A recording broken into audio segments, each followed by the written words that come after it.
Bismillahirrahmanirrahim. Laqad Nabil Mustafa Muhammad sallallahu alaihi wasallam wa kafat anbiya'i wal mursalin wal awliya'i wasyuhada'i wassalihin wassahabati wat tabi'in wal ulama'i wal musannifin wa jami'i malaikatil muqarrabin wa sultan ali Syamsul Qadir Jailani wa sanfi andal kitab qaddasallahu sirrahum wa nawwara darihum wa yuli darajati wa ada alaina barakati wa amtir alaina bizkaramati wa nafa'ana bi ulumihim semoga fatil muslimin wal muslimat wal mu'minina wal mu'minat Allahumma ighfir lahum warhamhum wa'afihim wa'fu anhum waj'al jannata maswahum wa liridha illah wa rasulillah niyatin salihah wa jabi kulli khair wa litafri kulli syarr bi sirril Fatihah. A'udzu billahi minasyaitonir rajim. Bismillahirrahmanirrahim. Alhamdulillahi rabbil alamin arrahmanir rahim maliki yaumiddin iyyaka na'budu wa iyyaka nasta'in ihdinas siratal mustaqim siratal ladzina an'amta 'alaihim ghairil maghdubi 'alaihim waladdallin amin. Bismillahirrahmanirrahim. Wa makna asyhadu anna Muhammadar Rasulullah. Adapun makna ataupun pengertian dari syahadat Rasul atau asyhadu anna Muhammadar Rasulullah, antak lama sekiranya kita mengetahui ataupun mempelajari mengetahui, watak kita dan kita wajib meningkatkan, watu sottiko kita wajib membenarkan, watu mina dan kita wajib mengimani anna sayyidana sesungguhnya nabi tuan kita wa nabiyana nabi kita Muhammad bin Abdullah bin Abdul Muttalib bin Hashim bin Abdi Manaf al-Qurashi sallallahu alaihi wasallam. Abdullahi itu adalah hamba Allah. Abdullahi itu adalah hamba Allah wa rasuluhu dan utusan Allah. Diutus ila jami'il khalqi untuk semua makhluk. Untuk semua makhluk. Makhluk berarti ya semuanya, tidak hanya manusia pada waktu Nabi Muhammad diutus sampai kiamat saja. Bahkan jin juga adalah menjadi umat Muhammad, malaikat sekalipun menjadi umat Muhammad. Karena semua makhluk yang meliputi jin, manusia, semuanya, semua makhluk hidup adalah ya bagian dari adalah umat Muhammad. Makanya kalau dalam ayat Al-Qur'annya itu apa? Wa ma arsalnaka illa rahmatan lil alamin. Bukan tidak hanya linnasi tetapi tidak hanya lil mukmin tetapi bagi alam semesta. Jadi Nabi Muhammad SAW diutus oleh Allah Subhanahu wa taala untuk semua makhluk.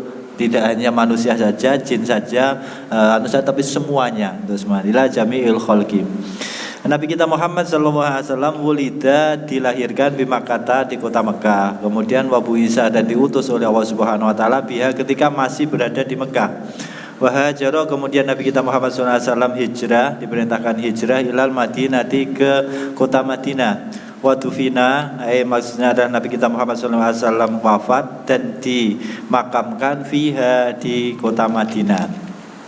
Wa annahu sallallahu alaihi wasallam dan sesungguhnya Nabi kita Muhammad SAW shodiqun itu adalah orang yang selalu benar fi jami'i ma dalam semua perkara akhbaro yang telah menghabarkan bihi dengan ma akhbaro yang telah menghabarkan Nabi kita Muhammad bihi dengan ma.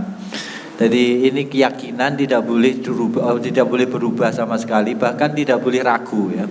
Bahwa apapun yang sudah diucapkan oleh Nabi Muhammad SAW, apapun yang diperbuat oleh Nabi Muhammad SAW, semuanya itu pasti benar, tidak boleh ragu ya.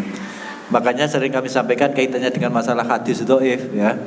Kalau kita yakin bahwa itu memang hadis, meskipun status secara mustalah hadisnya itu adalah dhaif, tetap saja kita wajib mengatakan, wajib meyakini bahwa itu pasti benar ya. Meskipun itu statusnya dhaif ya. Tetapi kalau kita yakin bahwa itu memang konteksnya adalah hadis, konteksnya itu adalah hadis, kita yakin itu hadis, maka kita wajib yakin bahwa itu pasti benar. Ini akidah, tidak bisa ditawar ya. Wa annahu sallallahu alaihi wasallam shadiqun fi jami'i ma akhbara bihi. Kita wajib yakin bahwa Nabi kita Muhammad sallallahu alaihi wasallam adalah benar dalam segala hal yang telah disampaikan oleh Nabi kita Muhammad sallallahu alaihi wasallam. Fa min dalika, maka di antara yang disampaikan oleh Nabi Muhammad sallallahu alaihi wasallam adalah adzabul qabri, yaitu adanya siksa di dalam alam kubur. Adzabul qabri, adanya siksa di dalam alam kubur, wanai muhu, dan adanya nikmat di dalam siksa di dalam alam kubur. Ini kita wajib yakin ada. Makanya istilahnya apa? Doa, kita diperintahkan doa untuk mendoakan orang mati, di antaranya ya adalah ketika orang itu masih berada di alam kubur. Suatu contoh ada doa apa? Allahumma ij'al qabrahu raudhatan min raudhil jannah wa la taj'al qabrahu hufratan min hufarin niran. Itu kaitannya adalah kehidupan di alam kubur. Kita mendoakan mayit dalam kehidupan di alam kuburnya, belum sampai ke alam akhirat. Kemudian wasu'alul malakaini, di antaranya apa yang telah disampaikan oleh Nabi Muhammad yang wajib kita yakini, kita wajib kebenarannya adalah adanya pertanyaan malaikat mungkar nakir besok di alam kubur. Wasu'alul malakaini, dan adanya pertanyaan dua malaikat mungkar nakir di dalam kubur, yaitu mungkarun wa nakir. Wal ba'su, kemudian adanya hari kebangkitan.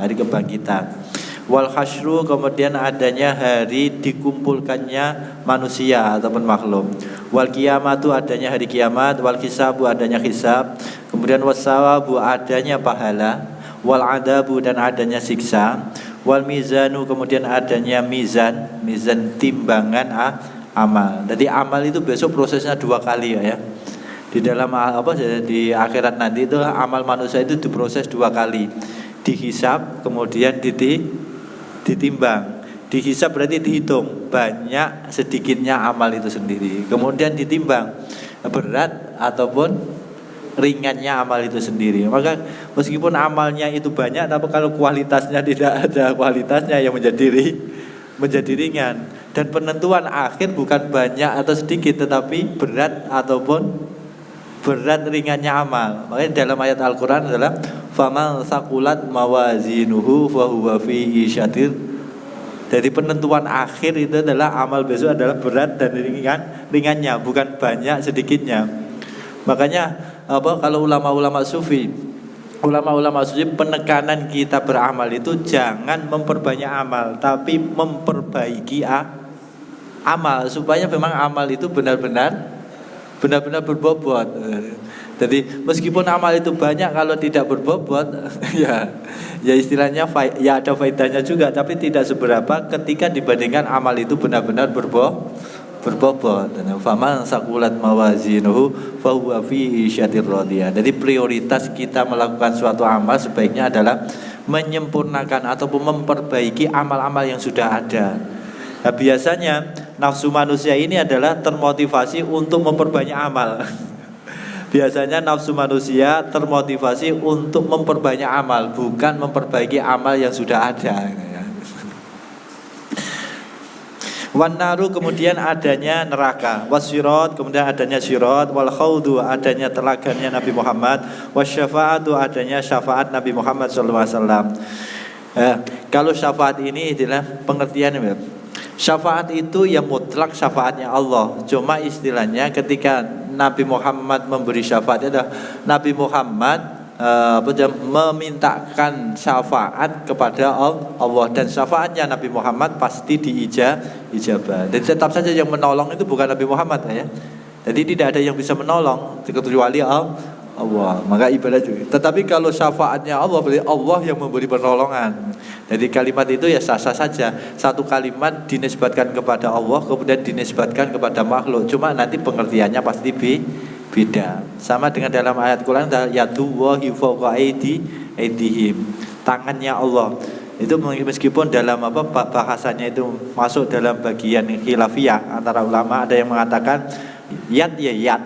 Kemudian ada yang mengatakan yang dimaksudkan adalah kekuasaan. Tetapi yang perlu menjadi yang perlu menjadi ketentuan baku dalam pikiran kita adalah Seandainya itu diartikan tangan, maka tangan itu tidak sama dengan tangan manusia gitu ya. Itu yang perlu menjadi aturan atau akidah baku adalah setiap sesuatu yang dinisbatkan kepada Allah kemudian dinisbatkan kepada manusia, kepada makhluk Allah, maka pasti pengertiannya itu pasti beda. Wal jannatu, kemudian adanya surga. Wal khuludu, kemudian kekal di dalam surga. Maksudnya gini, ketika orang itu sudah masuk surga maka pasti kekal selamanya di dalam surga. Beda dengan ketika orang itu berada di dalam neraka. Kalau di dalam neraka itu ada dua golongan. Kalau yang di dalam neraka adalah orang mukmin, orang Islam, maka adalah nanti tidak kekal di dalamnya tetapi pindah ke surga. Yang kekal di dalam neraka hanyalah orang-orang kafir.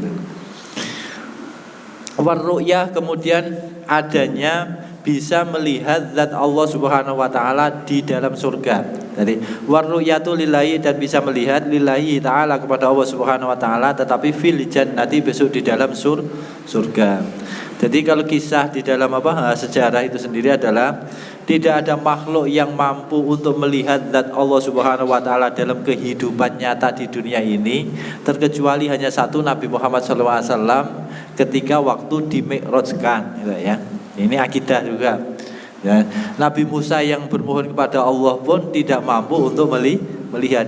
Jadi Nabi Musa itu sudah bermohon kepada Allah untuk bisa melihat Allah dalam kehidupan nyata di dunia ini, dan Allah mau mengijabahi, cuma Nabi Musa tidak mampu. Ya akhirnya ya tidak jadi, tidak mampu. Jadi Nabi Musa tidak mampu. Jadi qala rabbi arini anzur ilaik qala lan tarani walakin inzur ila jabali fa in istaqarra makanahu fasawfa tarani falamma tajalla rabbuhu lil jabali ja'alahu dakka wa kharra Musa sa'iqa. Jadi ketika Nabi Musa bermunajat di Gunung Tur Sina selama 40 hari, itu permintaan yang pertama kali diminta oleh Nabi Musa itu adalah ingin melihat Allah. Rabbi arini andri ilaik, ya Allah nampakkan aku bisa melihat engkau ya Allah. Dijawab oleh qala lan tarani, wahai Musa kamu tidak mungkin mampu melihat diri, qala lan tarani walakin indur ila jabali, sekarang tunggu saja. Nah, sekiranya gunung itu nanti mampu bertahan, maka kamu bisa melihat. Tetapi kalau gunung itu tidak mampu bertahan, ya kamu tidak bisa. Kemudian falamma tajalla rabbuhu li jabali ja'alahu dakka. Ketika nur Allah datang di gunung tersebut, kemudian gunung tersebut hancur, sehingga Nabi Musa pun pingsan, tidak mampu untuk melihat zat Allah. Falamma tajalla rabbuhu lil jabali ja'alahu dakka wa kharra Musa sa'iqa. Setelah itu, setelah sadar, langsung Nabi Musa tobat. Langsung Musa tobat, ya wa inni tubtu ilaika wa inni minal muslimin. Ya, ini juga ada kajian hikmahnya, ya. Kajian hikmahnya itu, kita itu meskipun itu diperbolehkan, kita minta apa saja kepada Allah, tetapi sesuaikan dengan kondisional kita masing-masing. Jadi ya sah-sah saja kita minta apa saja kepada Allah, tetapi kalau minta ya sesuaikan dengan kemampuan kita masing-masing yang masuk akal gitu. Fil jannati wa tu'minu bi malaikatillah. Kemudian di antara pengertian atau maksud kalimat asyhadu anna Muhammadar Rasulullah itu meliputi pengertian kita wajib iman terhadap malaikat-malaikat Allah. Jadi di antara pengertian dari kalimat asyhadu anna Muhammadar Rasulullah itu adalah kita wajib mengimani kepada para malaikat-malaikat Allah. Wa rusulihi, kemudian malaikat Allah ini adalah yang wajib kita imani dan wajib kita ketahui 10. Dan 10 ini adalah hanya kepala, ya, hanya pemimpin malaikat itu sendiri. Jadi suatu contoh adalah malaikat Jibril. Kalau malaikat ini adalah puncak dari segala pemimpin. Malaikat itu adalah malaikat Jibril. Kemudian malaikat mungkar. Malaikat mungkar ya adalah pemimpinnya malaikat-malaikat yang mungkar, yang berstatus tugasnya seperti malaikat mungkar. Begitu juga seterusnya. Tadi yang 10 itu adalah pimpinan para malaikat. Kemudian jumlah keseluruhan malaikat sama semua ulama sepakat tidak ada yang tahu. Yang tahu hanya Allah. Karena sudah firmankan oleh Allah, wa ma ya'lamu junuda rabbi illahu. Tidak ada yang tahu jumlah keseluruhan secara pasti berapa malaikat terkecuali Allah. Ya. Jadi tidak ada yang tahu jumlah secara pasti berapa malaikat itu terkecuali Allah. Wa ma ya'lamu junuda rabbika illahu wa ma huwa. Tidak ada yang tahu. Kemudian wa rusulihi, kita wajib mengimani utusan-utusan Allah. Utusan-utusan Allah. Utusan Allah yang wajib kita ketahui dan wajib kita imani. Wajib kita imani dan wajib kita ketahui itu jumlahnya ada 25. Yang 25 ini semuanya namanya itu disebut oleh Allah di dalam kitab suci Al-Quran ini yang wajib kita ketahui. Tetapi ulama-ulama yang lain ada yang menggambarkan adalah jumlah utusan Allah, rusul itu ada 313 utusan Allah. Nah, tapi itu hanya wajib kita yakini saja, tapi tidak wajib ketahui 313. Ataupun kalau jumlah nabi, sebagian ulama ada yang menggambarkan adalah jumlah nabi ada 24.000 nabi ya. Jadi yang diangkat menjadi nabi Allah itu sebanyak 24.000.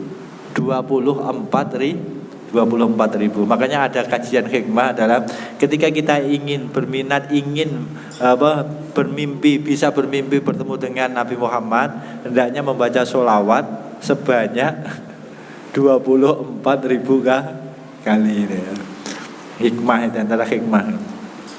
Wa kutubihi, kemudian kita wajib mengimani kitab-kitab Allah Subhanahu wa taala. Wajib mengimani kitab-kitab Allah.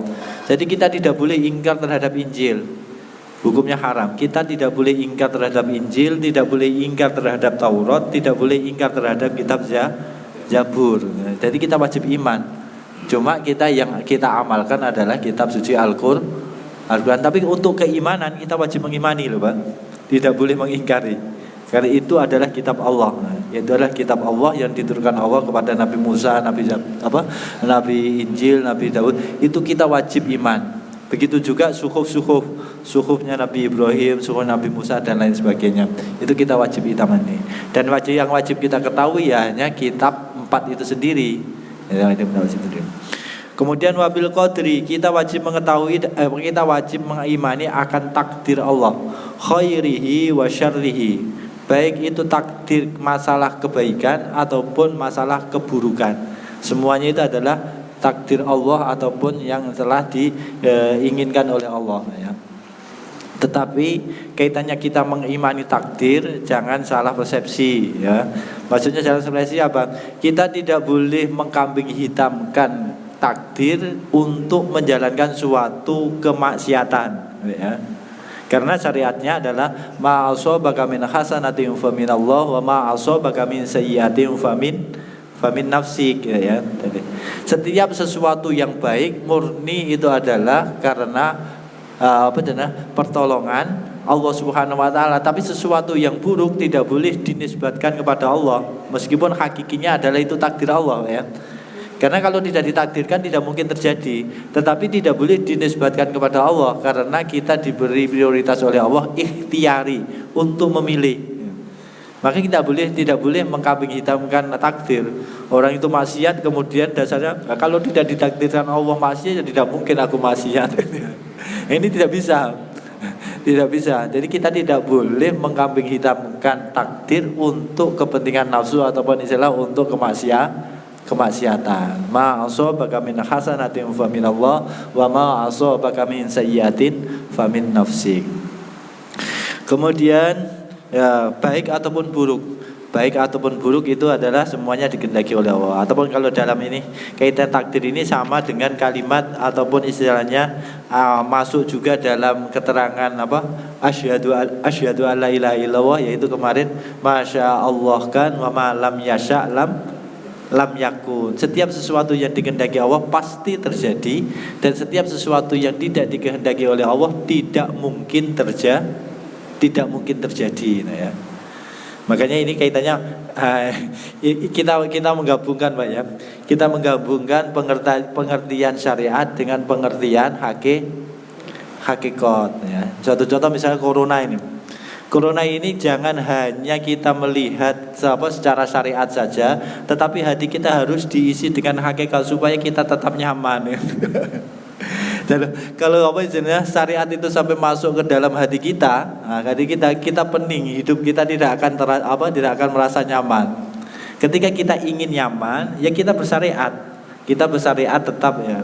Misalkan dihimbau untuk pakai masker, ya sudah pakai masker. Untuk bersuci tangan. Tapi hati kita tetap harus ke hakikat supaya kehidupan kita tidak terganggu ya. Kita nyaman. Bahkan dalam pengajian malam Rabu yang kemarin itu ada ungkapannya begitu sangat indah dari Syekh Abdul Qadir Jailani. Manusia itu tidak akan merasa tentram, tidak akan merasa nyaman, tidak akan merasa nikmat hidup di dunia di akhirat terkecuali dia bisa selalu menetapkan perasaan 3 hal di dalam hatinya. Yang pertama adalah bisa menghilangkan arbab. Pengertian arbab itu memiliki. Manusia selagi selalu merasa memiliki sesuatu, maka dia tidak akan tentram hidup di dunia ini.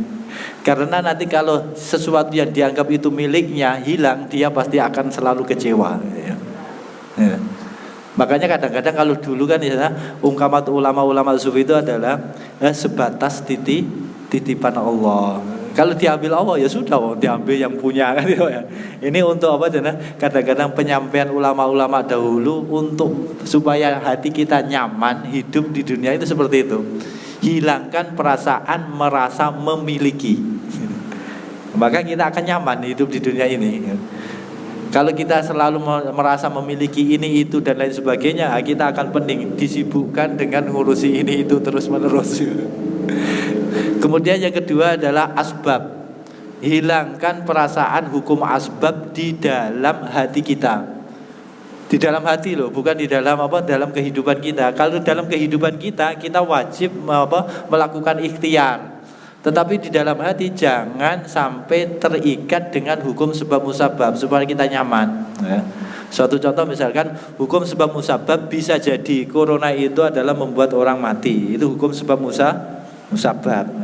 Tetapi di dalam hati jangan menganggap corona itu menjadi membuat kita mati. Yang membuat kita mati itu ya ketika ajal kita sudah habis. Ketika umur kita habislah kita mati. Terkena corona atau tidak terkena corona, kalau kita jatahnya umur masih ya tidak akan mati. Jadi hukum sebab musabab itu adalah hanya kita lakukan sebagai ikhtiar, melakukan perintah Allah. Tetapi di dalam hati sandarkan ke dalam hukum hakikat supaya kehidupan kita nyaman, Kemudian yang ketiga adalah supaya kita nyaman hidup di dunia ini adalah selalu berperasaanlah makhluk itu tidak mungkin bisa memberi manfaat, tidak bisa memberi madorot. Yang bisa memberi manfaat, yang bisa memberi madorot itu mutlak hanya Allah. Maka kita nyaman hidupnya. Supaya kita tidak tergantung kepada manusia terus ya.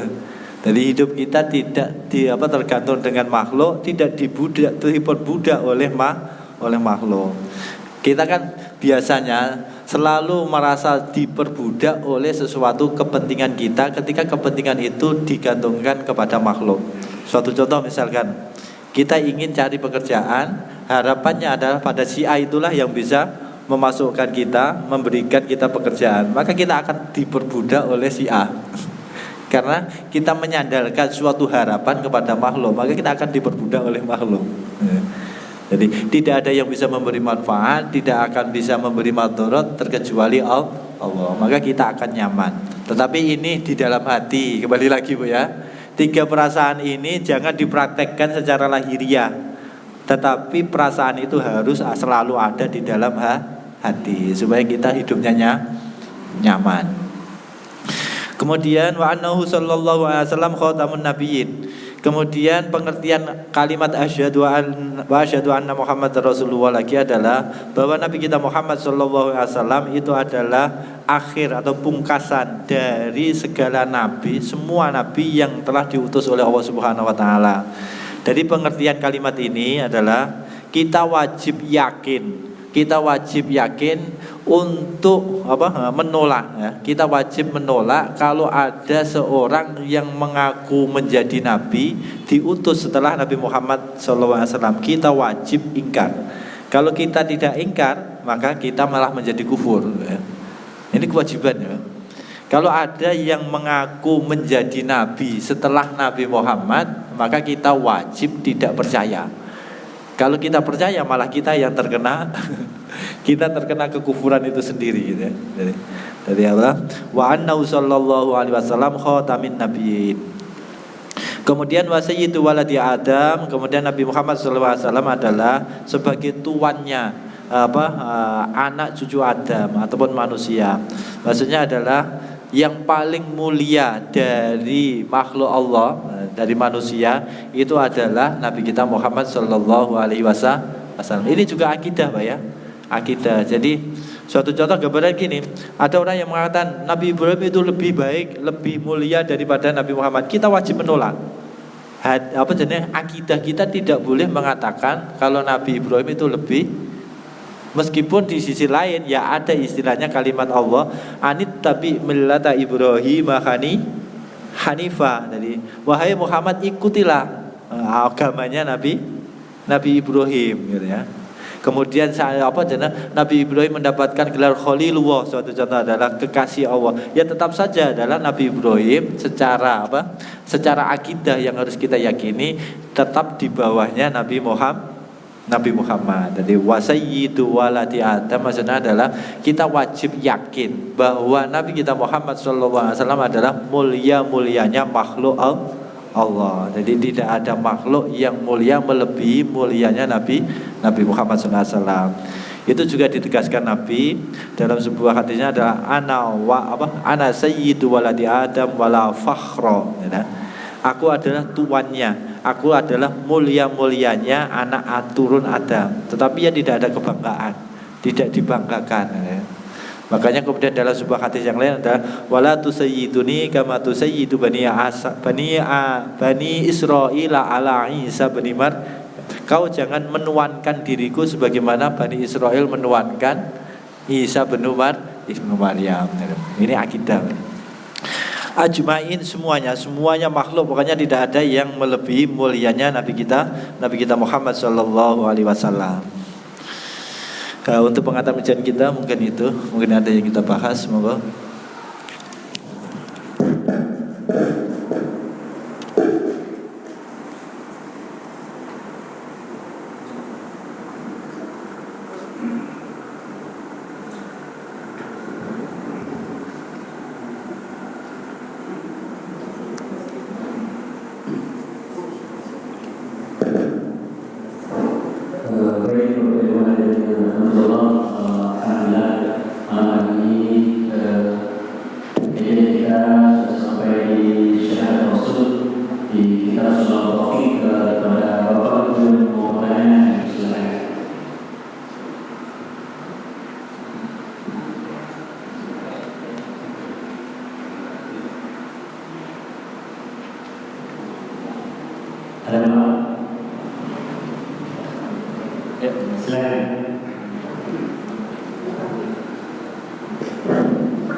Menjadikan Allah itu seperti makhluk yang punya tangan, yang punya kaki, tapi dia tidak menjelaskan bentuk Allah itu bagaimana gitu saja. Terima kasih. Jadi dalam kitab tauhid yang perlu kita kabarkan itu adalah Allah itu adalah mukhalafatul khawatis. Kemudian di antara lagi adalah ungkapan-ungkapan bila tasbihin wala takyifin dan lain sebagainya itu ya.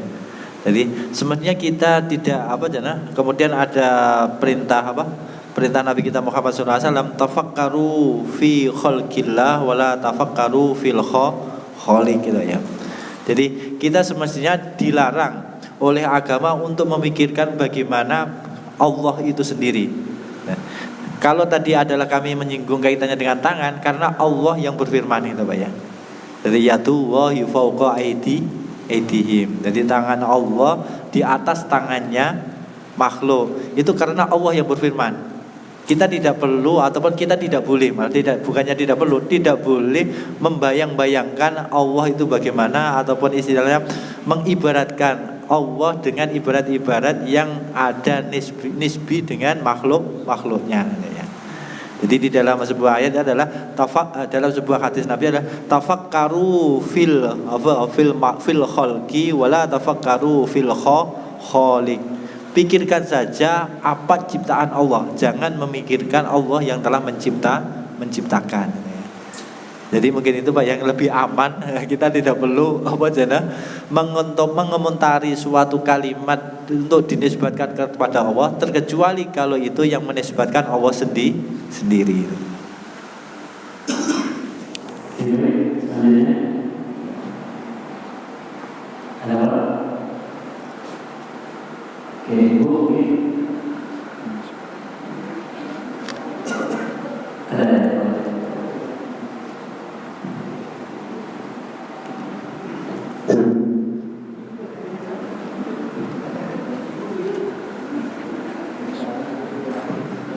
Ayo Mas.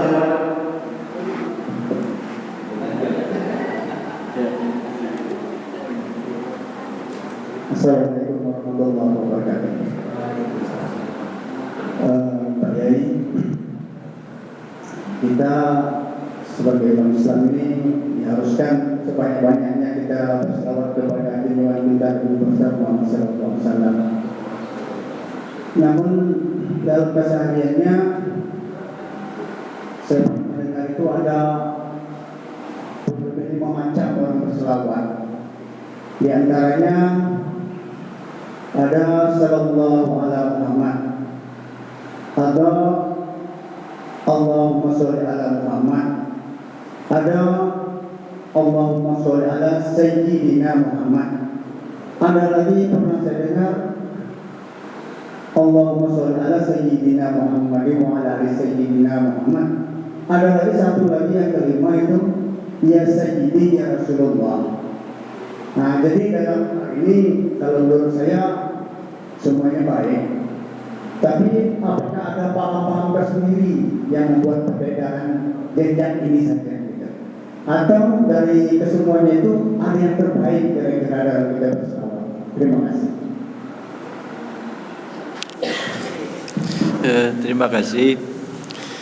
Jadi kalau kaitannya ungkapan kalimat sholawat ya, kaitan ungkapannya, susunan kata-katanya adalah sebenarnya tidak terbatas. Dan tidak ada aturan tertentu untuk membaca sholawat itu harus demikian, tidak ada ya. Bahkan dalam sholat sekalipun, meskipun yang paling utama ketika kita waktu sholat itu membaca sholawat Ibrahimiyah, tetapi seandainya ada orang yang ketika waktu sholat membaca sholawat bukan sholawat Ibrahimiyah, itu pun juga sah ya. Jadi tidak ada aturan baku bagaimana kita membaca bacaan sholawat. Ya, bahkan kita sendiri boleh mengkreasi bacaan sholawat, Pak. Kalau mampu ya. Kalau sebenarnya kita bisa bisa menyusun bahasa Arab, kita pun boleh berhak untuk menyusun sholawat. Jadi tidak ada aturan baku kaitannya dengan ketika kita membaca sholawat. Tetapi kalau sholawat istilah yang paling yang paling awal ada muncul kalimat sholawat itu adalah sallallahu ala Muhammad.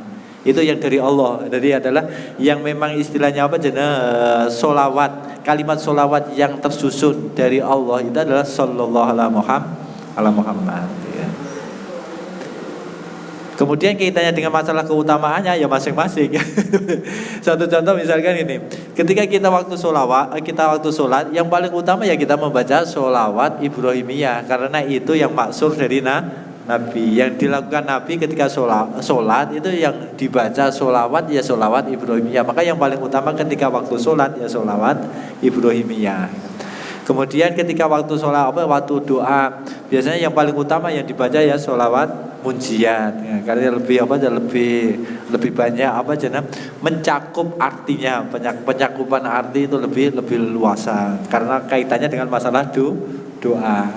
Kemudian kaitannya ketika ada suatu hajat yang begitu sangat mendesak, ada istilah yang paling hebat, sholawat Naria, Nazilia, yaitu ada persepsi-persepsi ulama yang telah mentajrib, ya. Mentajrib itu adalah membuktikan secara pribadi mereka mengamalkan itu kemudian mendapatkan apa yang telah diinginkan. Itu istilah, makanya mujarrobat itu bukan suatu kepastian. Makanya ketika kita melakukan suatu amalia dari kitab-kitab kitab-kitab hikmah, juriba itu bukan kepastian. Jadi amalah itu pernah dibuktikan oleh seseorang, oleh para ulama dan dikabulkan oleh Allah.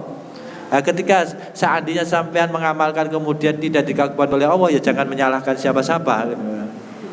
Jadi istilahnya demikian, ya.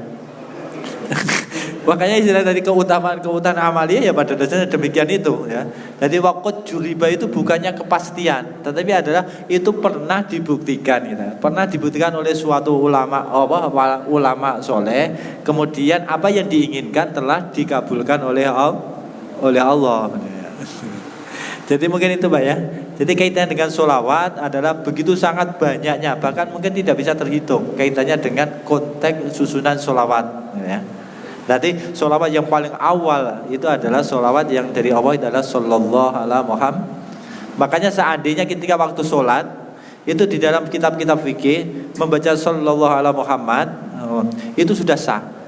Jadi ketika kita tahiyat akhir misalkan setelah tasyahud asyhadu alla ilaha illallah wa asyhadu anna Muhammadar Rasulullah sallallahu alaihi Muhammad assalamualaikum itu sah.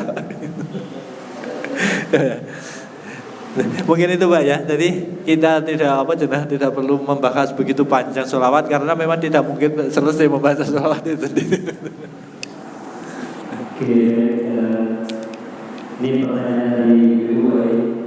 Assalamualaikum warahmatullahi wabarakatuh. Maaf sebelumnya Pak Yai, saya ingin bertanya bagaimana menurut pandangan Pak Yai tentang pendapat yang mengatakan bahwa pengajian yang ustadznya laki-laki dan yang jamaahnya sebagian ibu-ibu atau perempuan akan terjadi saling pandang mata dan dianggap zina mata. Mohon penjelasannya Pak Kiai. Kemudian yang kedua, bagaimana menurut Pak Yai jika ada seorang anak yang melalaikan hutangnya terhadap orang tuanya, sementara kewajibannya atau bayar hutang kepada yang lain dibayar, rajin sedekah sementara hutang dengan ibunya tidak dibayarkan. Mohon penjelasannya. Assalamualaikum warahmatullahi wabarakatuh. Terima kasih. Pendapat demikian benar, ya. Tapi tidak sepenuhnya benar, ya.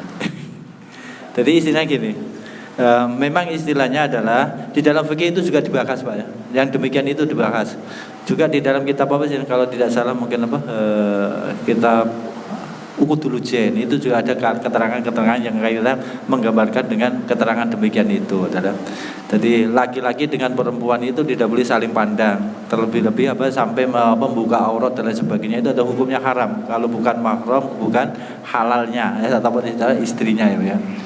Kemudian dalam saat-saat tertentu seorang laki-laki dengan perempuan itu boleh pandang-pandangan, ya, boleh pandang-pandangan. Suatu contoh misalkan, ini fikih Bu, ya, kami gambarkan.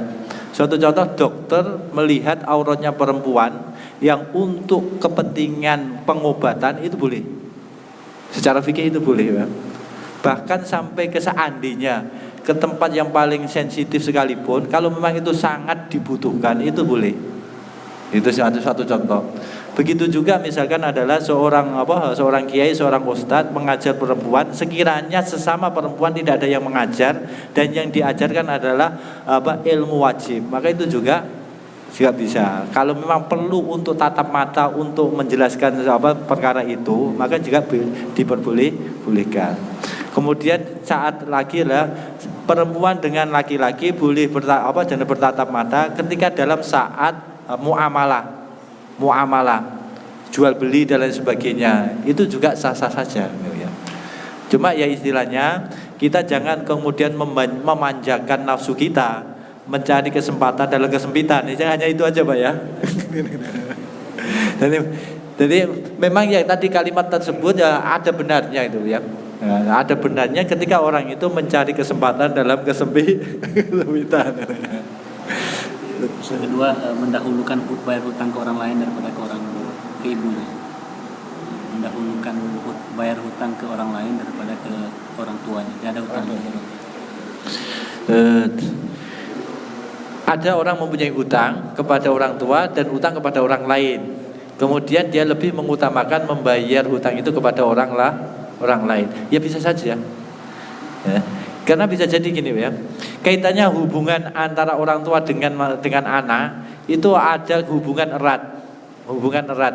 Ketika anak itu fakir, tidak mampu, maka orang tua tetap wajib menafkahi. Begitu juga ketika orang tua fakir, anak wajib menafkahi. Ini ada hubungan erat kaitannya dengan masalah materi. Lain dengan orang lain. Ada wajib, Bu.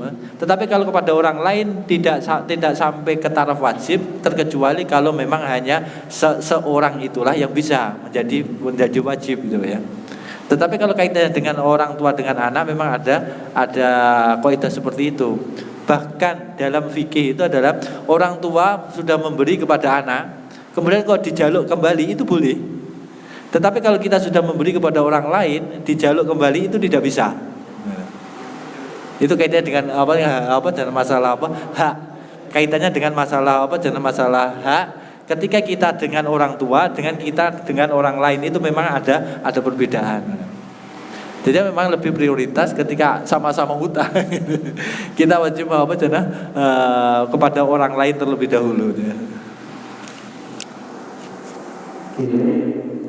Bapak, saya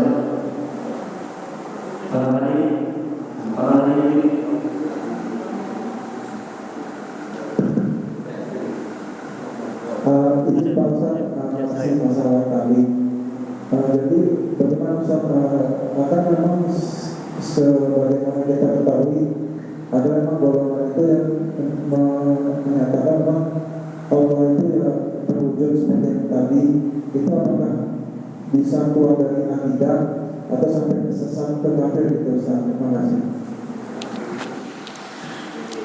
Terima kasih. Kalau nanti sampai ke taraf kafirnya wallahu alam ya. Cuma istilahnya ada suatu kaidah baku tadi yang digambarkan oleh dalam hadis Nabi adalah tafakkaru fil khalqi wala tafakkaru fil khaliq. Jadi istilahnya kita hanya berkewajiban untuk tafakkur, memikirkan kaitan dengan ciptaan Allah, tapi tidak boleh sampai ke Allah gitu ya, sampai Allah yang menciptakan. Kemudian sampai ke tasarruf, sampai ke dalam musyrik, masalah kita itu adalah sekiranya kita menisbatkan sesuatu kepada Allah sama ada dengan nisbat sesama manusia. Cuma kan tadi masih ada istilahnya masih dibedakan adalah Allah itu punya sikil kaki, tapi kakinya tidak sama dengan manusia gitu ya. Itu berarti masih ada perbedaan antara yang dinisbatkan Allah kepada Allah dengan apa yang dinisbatkan kepada makhluk. Cuma ya tadi adalah lebih amannya lebih amannya adalah kita tidak perlu sampai ke arah situ, karena itu adalah setelah diperingatkan oleh Nabi kita Muhammad, tafakkaru fil khalqi wala tafakkaru fil khaliq. Terkecuali kalau bahasan itu kaitannya sudah dinisbatkan sendiri oleh Allah. Suatu contoh adalah tadi Allah yaduwai fawqa aydihim, ataupun dalam yang lain ada alal arsy ya. Allahu alal arsy. Itu adalah karena Allah yang menisbatkan sendiri. Ya, maka itu pun kita berkewajiban untuk mentafsirkan atau mentakwili itu tidak sama dengan makhluknya gitu ya.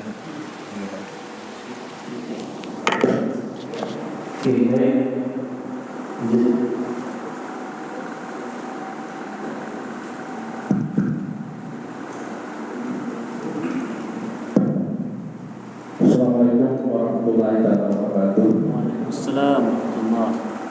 Semoga Kiai beserta keluarga dan kita semua yang hadir pada malam hari ini selalu mendapat rahmat dari Allah Subhanahu wa Ta'ala.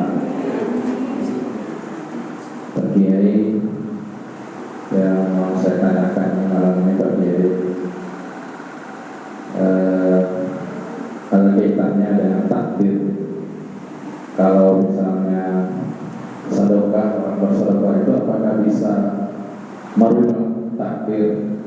takdir yang akan terjadi pada dirinya atau pada keluarganya.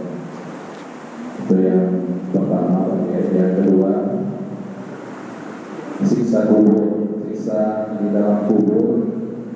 Apakah doa-doa yang dikirimkan dari keluarganya yang masih hidup bisa membantu meringankan siksa-siksa untuk almarhum dari keluarganya. Dan saat ini kalau Pak Kiai, yang ketiga, waktu Rasulullah SAW diisrakan itu diperlihatkan juga surga dan neraka. Jadi apakah sekarang sudah ada penghuninya atau semua yang sudah meninggal itu masih di alam barzakh gitu? Cukup sekian Pak Kiai. Assalamualaikum warahmatullahi wabarakatuh. Waalaikumsalam. Terima kasih. Jadi dalam ilmu tauhid takdir itu ada dua macam. Ada takdir mubrom, ada takdir mu'alaq. Ketika takdir itu sudah masuk dalam wilayah takdir mubrom, maka tidak mungkin berubah. Tidak mungkin berubah. Itu seperti contoh misalkan kematian. Makanya ditegaskan di dalam ayat Al-Quran, idza jaa ajaluhum la yastakhiruna sa'atan wa la yastaqdimun. Ketika ajal itu sudah datang, ya tidak mungkin maju ataupun mundur sedikit pun. Ini sudah mubrom. Sama dengan juga istilahnya. Dan ini dalam sebuah hadis kaitannya dengan masalah rezeki itu juga mubrom, Pak ya. Mubrom. Makanya di dalam hadis itu Nabi menggambarkan manusia tidak akan mati sebelum rezeki yang ditakdirkan oleh Allah kepada orang itu semuanya diterima. Gitu ya. Makanya kemudian Nabi memerintahkan adalah thayyibu kasbakum, fatayyibu kasbakum. Karena sudah seperti itu hakikinya, maka ketika bekerja ya bekerjalah yang baik. Ya, habis saja yang halal-halal saja. Jadi ada keterangan hadis demikian, Pak. Di dalam kitab Targhib wa Tarhib karangan Sayyid Muhammad itu ada hadis yang bunyinya demikian itu. Jadi manusia tidak akan mati sebelum rezeki yang telah ditakdirkan oleh Allah Subhanahu wa taala kepada manusia itu semuanya diterima. Berarti ya istilahnya ada nominal rezeki itu tidak mungkin bertambah, juga tidak mungkin berkurang, ya. Maka yang perlu kita usahakan itu bukan mencari banyaknya rezeki atau sedikitnya rezeki. Sedikit dan banyaknya ini tidak bisa berubah. Kita hanya diperintahkan Nabi untuk mengusahakan rezeki yang kita dapatkan itu yang halal, gitu ya. Fatayyibu kasbakum. Makanya jangan terpengaruh dengan ungkapan latah. Kesempatan itu tidak mungkin datang dua kali. Ada kesempatan untuk mengambil rezeki yang haram, kemudian dimotivasi oleh kesempatan dan datang dua kali. Itu ada nonsense, ya.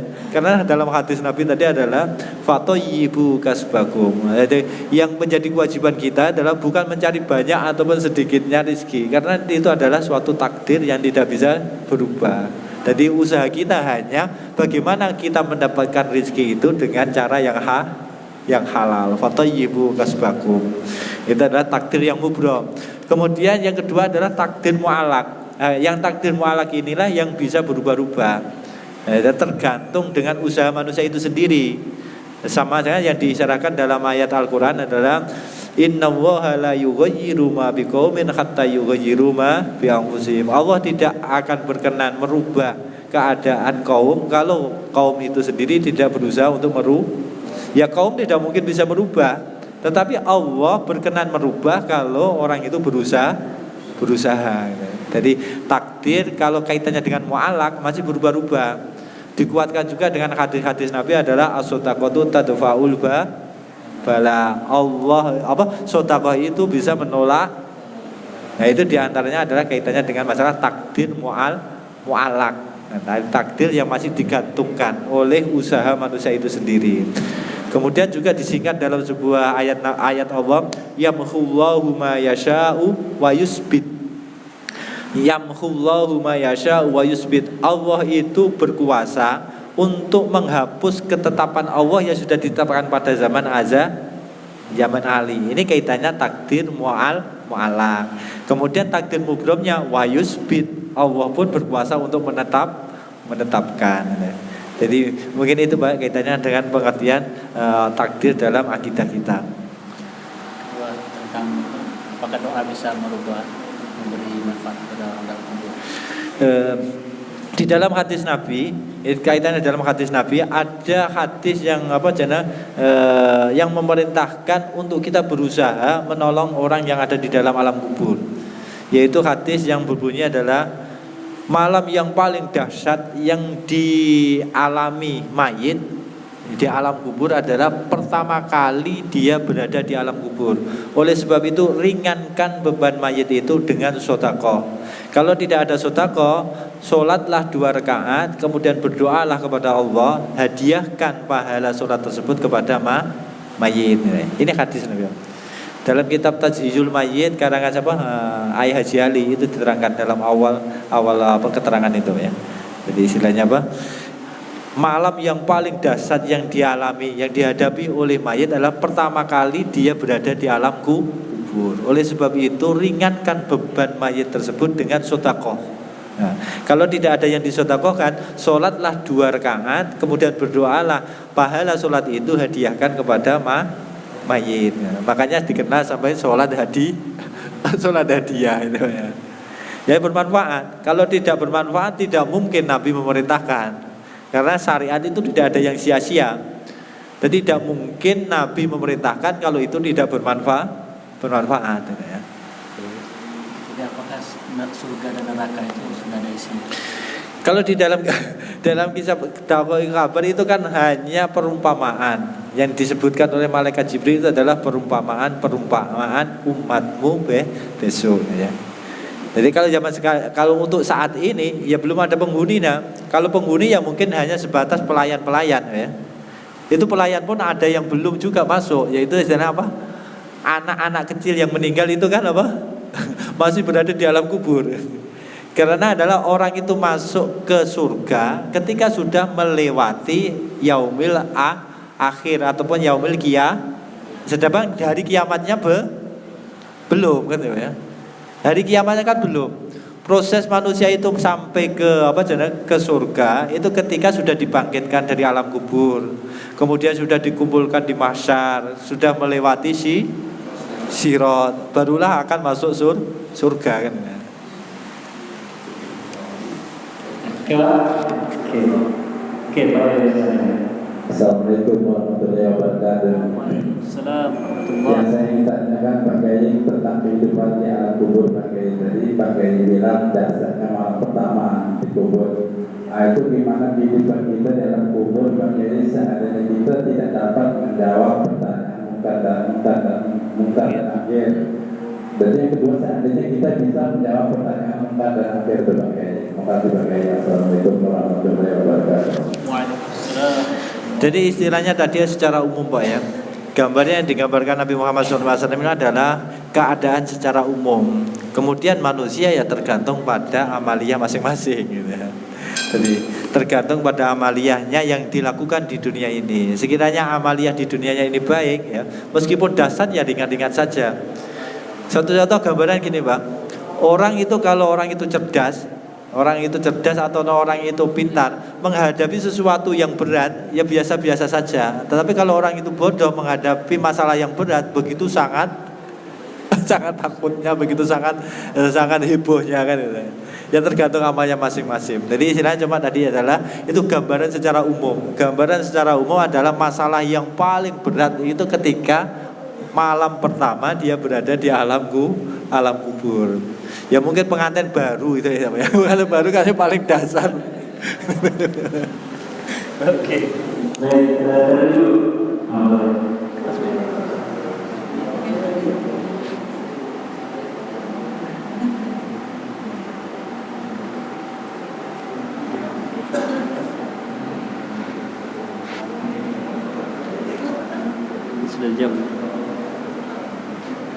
Ini pertanyaannya yang pertama sudah dijawab ya Ibu tentang berdoa, apakah benar berdoa bisa membuat takdir.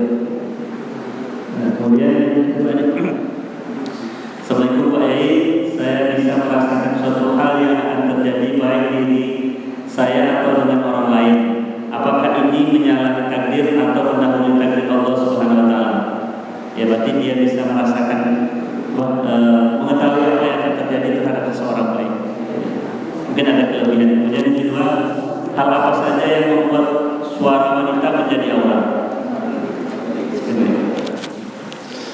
Terima kasih.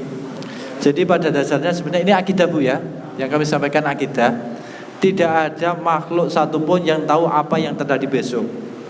Yang tahu itu hanya alamatnya. Allah hanya memberi alamat, bukan suatu kepastian. Ya. Makanya di dalam ayat Al-Quran, dalam surat Ar-Rum kalau tidak salah, itu adalah wa ma ya'lamu nafsun madza taksibu ghadan. Jadi tidak ada satupun makhluk, satupun manusia yang tahu apa yang diperbuat dirinya sendiri saja besok itu tidak tahu. Jadi wa ma ya'lamu nafsun madza taksibu ghadan. Ini akidah dalam Al-Quran gitu. Jadi seandainya ada orang yang membaca ini itu ya istilahnya ilmunya itu dia diberi alamat tanda-tanda. Kalau alamatnya seperti ini, nanti terjadinya seperti ini. Kalau alamatnya seperti ini, terjadinya seperti ini. Kemudian kedua, hal apa saja yang membuat suara wanita itu menjadi aurat? Itu masalah khilafiyah. Kaitannya dengan masalah suara perempuan itu aurat, itu memang masalah khilafiyah. Tetapi ya soal qaul masyhur ya. Meskipun ada yang mengatakan itu tidak sampai ke arah situ, tapi qaul masyhur tetap mengatakan suara perempuan itu adalah aurat. Makanya seandainya suatu contoh dalam fikih, bahasan fikih, ketika perempuan sholat di dekat laki-laki yang bukan mahramnya, maka dia harus memelankan suaranya gitu ya. Ya, alasannya ya tadi karena aurat. Kemudian meskipun seandainya kita mengikuti ulama yang mengatakan bahwa suara itu bukan bagian dari aurat, tetapi kalau suara itu adalah di kita suara itu adalah dibikin sampai menimbulkan suatu fitnah, ya juga menjadi haram ya. Meskipun seandainya kita mengikuti pendapat ulama yang mengatakan suara perempuan itu bukan bagian dari aurat, tetapi kalau ketika menyuarakan suara itu sampai menimbulkan fitnah, menimbulkan fitnah, bisa menjadikan fitnah, ya juga menjadi haram ya. Ini Bapak masih ada?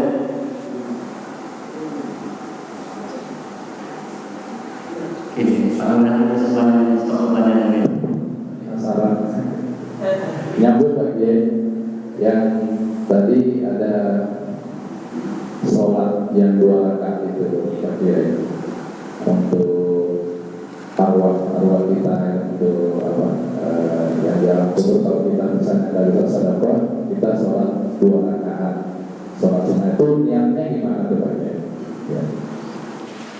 Itu juga yang kami tahu, keterangannya juga ada khilafiyah ya. Tetapi kalau kami lebih cenderung lebih cocok dengan menggunakan pendapat kita sholat mutlak, sholat sunat mutlak, pokoknya sholat sunat gitu aja.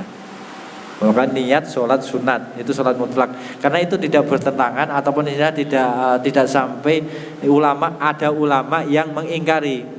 Tetapi sebagian ada yang keterangan memang niatnya sholat sunat tetapi ini masalah khilafiyah. Yang hadiah, sholat sunat hadiah ini khilafiyah. Ada yang mengatakan memang sholatnya niatnya seperti itu. Tetapi yang lebih aman ya tadi sholat sunat. Pokoknya niat sholat sunat, kemudian setelah sholat kemudian dia. Makanya menjadi kaidah fikih adalah setiap amal sunat itu sah. Ketika setelah melakukan suatu amal sunat tersebut, kemudian kita berdoa kepada Allah, pahalanya dihadiahkan, itu boleh dihadiahkan kepada yang meninggal. Bahkan menjadi tradisi ya. Menjadi tradisi dalam pesantren, itu setiap mau mengajar, itu biasanya tawasul terlebih dahulu. Kemudian dihadiahkan itu. Ya memang tadi ada setiap amalan sunat itu pada dasarnya secara kaidah fikihnya boleh diniatkan pahalanya itu dihadiahkan kepada yang lain dengan masalah ibadah wajib. Kalau ibadah wajib tidak bisa, karena kalau wajib itu adalah haknya Allah. Suatu contoh, kita sholat 5 waktu, itu adalah hukumnya wajib. Maka tidak bisa kita niat kemudian kita berdoa pahalanya sholat 5 waktu dihadiahkan kepada yang sudah meninggal, tidak bisa, karena itu haknya Allah. Lain dengan amal sunat. Kalau amal sunat itu pahalanya adalah haknya yang melakukan, maka ya terserah yang melakukan, mau dihadiahkan ya boleh, tidak ya tidak apa-apa gitu. Baik. Pertanyaannya sih.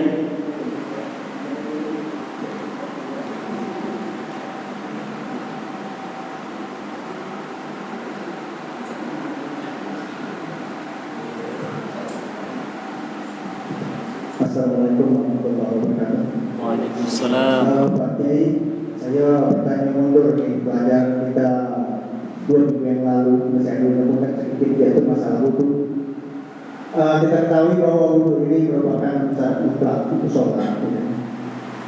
Namun di masyarakat masih banyak juga variasi dalam berwudhu.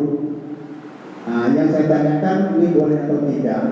Yang pertama, bagi anggota tubuh kita yang luas seperti tangan, kaki, juga telinga, itu biasanya kita yang dudukkan ke kanan. Tapi kadang-kadang kan banyak terjadi kanan kiri dalam berwudhu.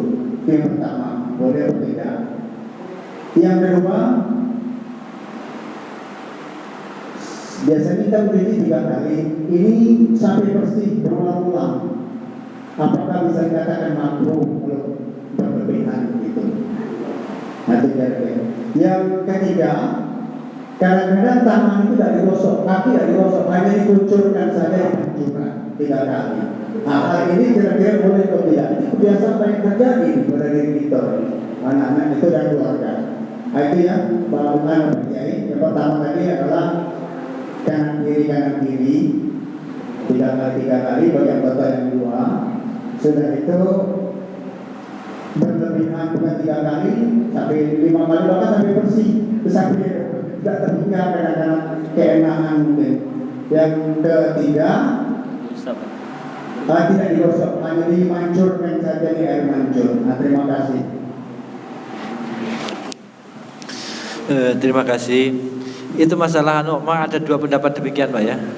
Kesunatan tayamun, ya, tayamun itu memang praktek dalam fikih, ada yang mengatakan dua pendapat tadi. Karena kita juga ada kesunatan tayamun mendahulukan kanan, ada kesunatan taslis melakukannya 3 kali. Jadi ya, ada yang memang menggabung. Jadi ada tayamun kemudian kanan semuanya 3 kali, baru kiri 3 kali. Ya, itu ya sah, tidak menyalahi aturan juga. Kemudian ada yang mengatakan ada presesi yang kedua adalah 1 kali kanan, 1 kali kiri. Ya tidak bertentangan juga. Karena yang wajib itu adalah yang pertama tadi ya. Sama-sama sama-sama wajib itu adalah yang pertama. Ada yang kedua, ketiga adalah sunat. Jadi tetap saja adalah statusnya tetap tayamun, masih tayamun gitu ya. Karena kanan kiri kita tetap mendahulukan hitungannya kan sama ya. Tetap dahulu kanan terus. Ketika pertama ya kanan terus, yang kedua ya kanan, yang ketiga juga berarti tidak menyalahi aturan. Dan itu memang dibahas dalam fikih juga demikian. Ada yang memang kanan 3 kali, kemudian baru kiri. Kemudian ada yang kanan kiri. Dan itu tidak menyalahi aturan ya.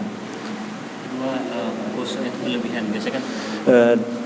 Jadi istilahnya memang yang wajib itu adalah membasuh. Adapun adalku itu hukumnya sunat. Suatu contoh misalkan ketika waktu membasuh tangan, ya membasuh yang wajib dikucurkan itu sudah cukup.